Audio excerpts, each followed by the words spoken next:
ও তুমি সাবেদানে চালায়ো মাঝি রঙিলা না।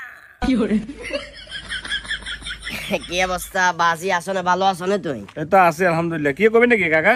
কিয়া কমু বলতে বাবুরে তোর কাছে টিয়া হইসা আছে যেহেতু দেশের বাইরে থাকো। তোমার স্বাস্থ্য বনিয়ার 25 তারিখে বিয়া, 18 তারিখে তো তুমি যাইবা গো, নাইলে তোমারও দাওয়াত দিতাম।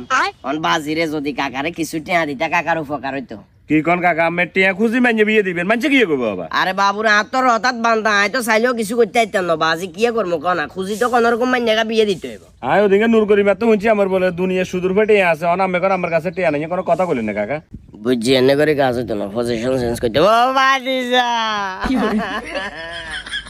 খালি নূর করি মানো এলাকার অধিকাংশ মানুষ আনিছে লাগি গেছে বলে এখানে টেয়া রাখছি। বিশ্বাস করবে কিনা জানি না বাতিজা, ঘরের টিনিয়ান পর্যন্ত নাই। জোরে করে যদি সুরাই গাই আর ঘরের তে হানি ঢুকি বাসি যায়। অন্তরটা যদি কিছু টেয়া না দিও আই মাইনে কেনে বিয়ে দেব বাতিজা।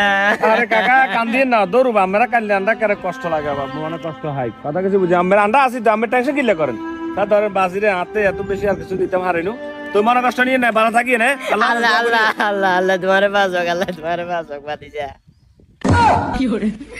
শালার ফুদ আইছ যাই তো মনে করছিলাম যে 501,000 টাকা অন্তত দিব, টিস্যু একখান ধরা দিছে শালার ফুদ।